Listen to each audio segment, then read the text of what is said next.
Hi everyone, this is Vortex 259. Welcome back to another episode of Let's Play Final Fantasy II. Well, the last time we met, we made our way to the port town of Paloom, so let's just explore the town here, talk to the inhabitants, and see what new information they have to offer. We'll start off by talking to this pirate-looking fellow, and he says, "You folks wouldn't be looking to book passage on a ship, would ye? For just 32 gil, we'll see you safely to Poft." And the port town of Poft is actually located across the ocean, so a fare of 32 gil seems like a good bargain to me, so I'm going to say yes and pay my 32 gil, and we'll book passage on the ship.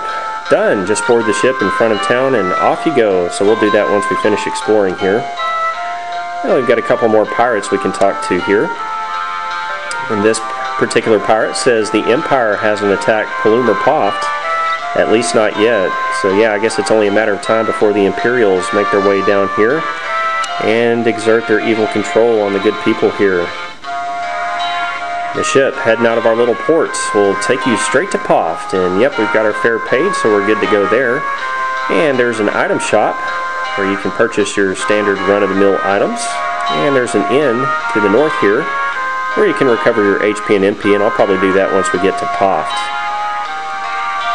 Well, this pirate says, "Now there's a fine lass. How's about you and me go and have a drink?"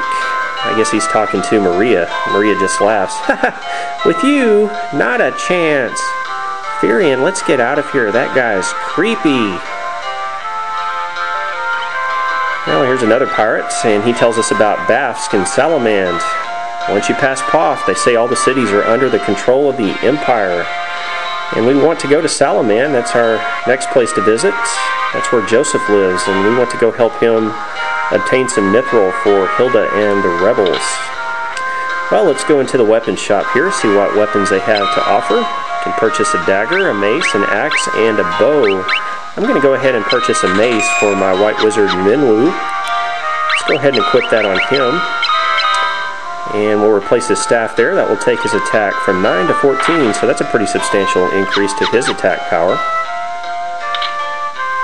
Alright, let's just cross this bridge over here. And we've got a magic shop and an armor shop. Let's visit the armor shop first, see what new armors are available. And we can purchase a bronze shield, a bronze helm, a copper cuirass. I don't know if that's the proper pronunciation, but anyway, we can also get bronze gloves. So what I'm going to do is use my 314 gil and buy one bronze helm and one copper cuirass for Firion. So let's go ahead and do that there. We'll replace his leather cap with the bronze helm. We'll take his defense up to 4. And replacing his leather armor with the copper cuirass will take his defense up to 7. And I guess I can go ahead and sell off all this old equipment here. We'll get rid of the clothes, the leather armor, staff, and a leather cap. Now I've got 174 gil. That will give me enough money to purchase a copper cuirass for Maria. So if we equip that on her, that will take her defense up to 7 too. So not bad for a start. But once I earn more gil, I'll come back here and purchase some of that stronger armor. Alright, let's talk to this lady. "Paloom's a town of freedom. Want to settle down here with me, handsome?" Now she's hitting on Firion. I guess people here are so bored they have nothing to do but date. Okay, let's go in the magic shop and see what magics are for sale. In addition to Cure, you can now get Blink, Protect, and Shell, and I'll eventually get those once I have enough gil, but I'm going to have to go out and fight some monsters to earn some money. Alright, let's go ahead and exit. That's pretty much all to see here in Paloom, so we've paid our fare. Let's get on the ship, and we'll head across the ocean. Just excuse me while I take a swig of my Coca-Cola here. Get dry throat doing these LPs. Okay, there we go. Let's go inside the port town of Poft now and explore this village. And we'll start off by talking to this lady. And she just tells us this is the port of Poft. Salamand is to the north, and to our east is Bafsk, so we want to go north next to make it to Salamand. And if you talk to this pirate, you can pay your 32 gil and make your way back to Paloom. Well, we've got a pub here we can visit. Fortunately, this time it's not overrun by Imperial soldiers, but it looks like it's overrun by pilots. talk to one of these guys. Bafsk, the city to our east, is under the control of the Empire. They're building something terrible there. Well, hopefully it's not made out of mithril. That's a pretty strong metal. I wonder what they could be building over there in Bafsk. Well, the only guy that doesn't look like a pilot that says something different is this guy, and we get to meet Cid for the first time. We actually heard of a Cid in the Dawn of Souls version of Final Fantasy I, but here in Final Fantasy II we get to meet Cid in person for the first time in the Final Fantasy series. And he says, "You here to ride the airship? If you've got the cash, there's no place I can't take you."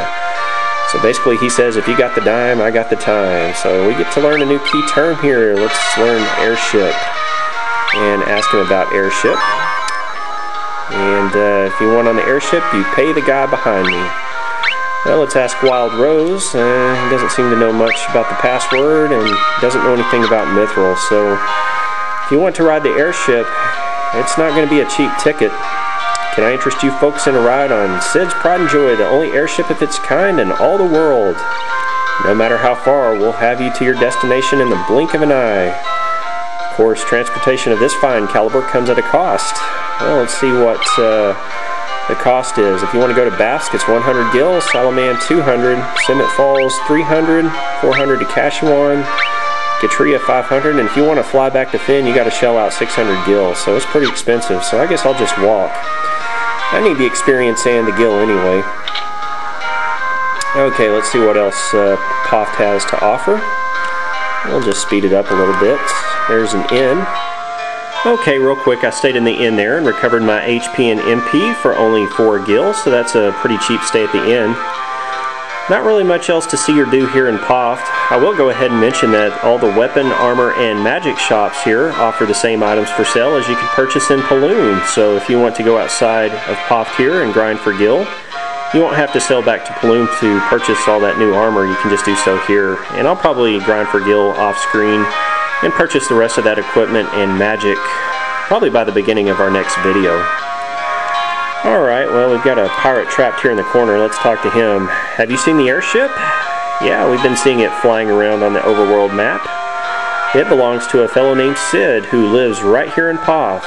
Oh, okay, so Cid's the one that's been flying that airship around. He's the only one around who can fly it.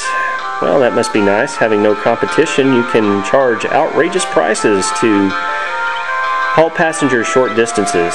Well, fortunately, we have 2 feet and we can walk.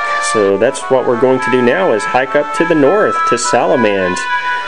This actually looks like a pretty good opportunity to test out Scott's ring that he gave us right before he passed away. Now, just like in Final Fantasy I, if you press B select, you can pull up the overworld map, and all the previously visited locations we've been to are displayed on the map. For instance, there's Altair being pointed to by the finger there. And you can also pull up an enlarged map, which kind of zooms in on the map, which is nice. Now, we're currently located right about where that flashing yellow circle is, right about there. We want to visit Salamand, and it's actually located right about where that square is up in the mountains. So we've got a short distance to the north and west to walk. So let's head that way. Just turn around and walk to the north here. Well, that was a battle with a Hornet and 3 Leg Eaters, and Maria's Fire Spell leveled up to level 2 after that battle, which is nice. Alright, let's turn to the west here. And Therian's Sword and Minwu's Staff leveled up after that battle with Hornets and Leg Eaters. Okay, it looks like we've made it to Salamand.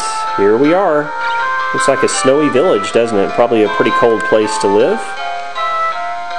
Well, we're actually going to head off to the northeastern part of town, and we're going to enter this house, the northeastern part of the village. And we find a fairly rotund looking gentleman in this bedroom. Let's just talk to him. This is Joseph, who we were sent to talk to. You have business with me? So let's just tell him the password, Wild Rose. You're here for Lady Hilda? A little short in the tooth, aren't you? You kids can't fool me. I guess he thinks we're pretty wet behind the ears, not much experience, so he doesn't believe us. Well, let's ask about the mithril. Mithril? I haven't found any yet. I do have a few leads, but I don't plan on sharing what I do know with a bunch of perfect strangers. So following the typical RPG cliche, he's going to send us on a fetch quest to prove ourselves.